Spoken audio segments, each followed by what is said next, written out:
Docteur Sedoun, bonjour. Je suis ravi de vous accueillir ici pour vous poser quelques questions sur une thématique qu'on n'aborde pas souvent finalement, qui est non seulement la chirurgie cardiaque, on en parle, mais surtout la formation des chirurgiens, des jeunes chirurgiens cardiaques dont vous êtes représentatif. Est-ce que je peux vous demander pour ça déjà de vous présenter avec vos centres d'intérêt?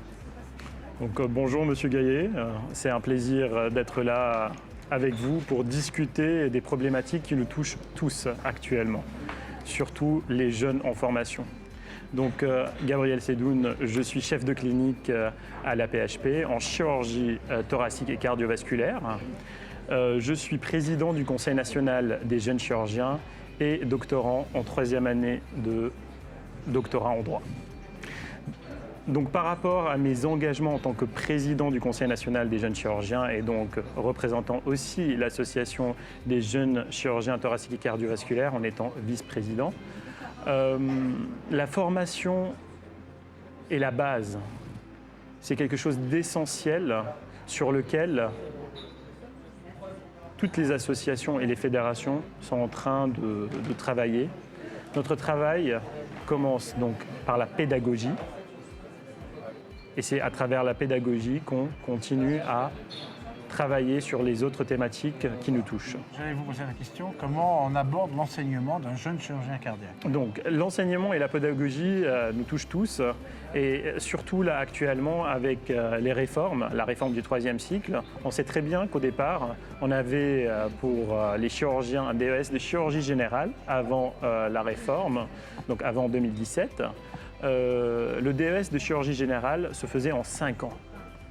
Et on était chirurgien généraliste. Et puis, on se spécialisait avec un DES-C, donc complémentaire, de spécialités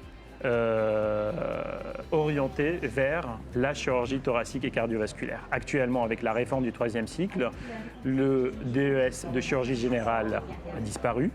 Et il a été remplacé par le DES de chirurgie spécialisée d'emblée, c'est-à-dire le DES de chirurgie thoracique et cardiovasculaire, qui est fait en 6 ans, avec 3 phases. La première phase qui est la phase socle de 1 an, la deuxième phase qui est la phase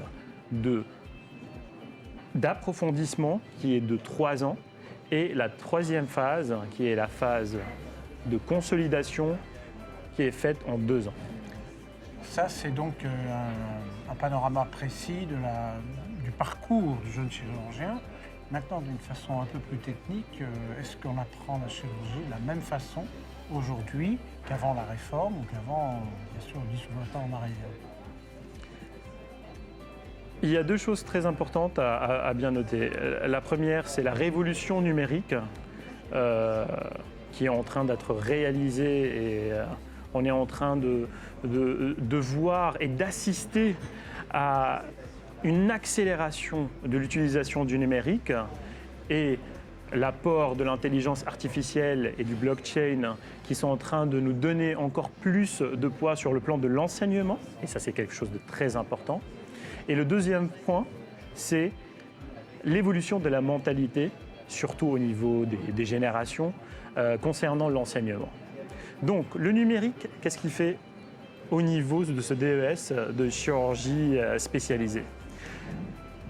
Dans le cadre de la réforme du 3e cycle, la simulation est un point essentiel sur lequel il faudrait travailler pour pouvoir former les jeunes chirurgiens, c'est-à-dire les internes et les docteurs juniors, et notamment les internes en phase 1 et phase 2. Et deuxième chose très importante à noter, il y a la fameuse phrase qui est jamais la première fois sur le patient, qu'on connaît. Avant, il y avait le compagnonnage au bloc opératoire. Et donc le chirurgien, il était là, présent, il formait de temps en temps, il donnait, ça dépend de l'évolution de l'interne en question, donc il donnait la possibilité à cet interne, selon son évolution et sa connaissance de la technique chirurgicale, de faire des gestes au bloc opératoire sous sa supervision. Puis après, avec l'évolution du temps, le chirurgien junior, il devient l'opérateur, et le chirurgien senior est en face de lui pour l'assister et pour voir son évolution par rapport à son geste et sa technique opératoire. Actuellement, avec toutes ces réformes, on a plutôt une mentalité qui part vers le numérique, vers la simulation, avec l'évolution et surtout la mise en place des écoles de chirurgie avec les techniques qu'on a au niveau des écoles de chirurgie. Donc, le jeune chirurgien, quand il commence, il fait son évaluation ou ses premiers pas au niveau du simulateur.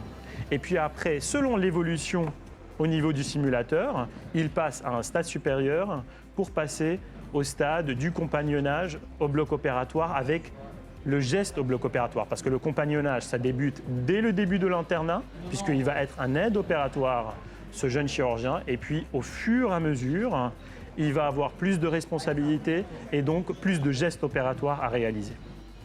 Très bien, je crois qu'on a fait le tour un peu des grandes lignes de la formation. Et je pense qu'on peut en rester là parce que c'était vraiment des informations importantes pour qu'on prenne en compte la réalité de l'évolution de cette spécialisation. Merci beaucoup. Merci.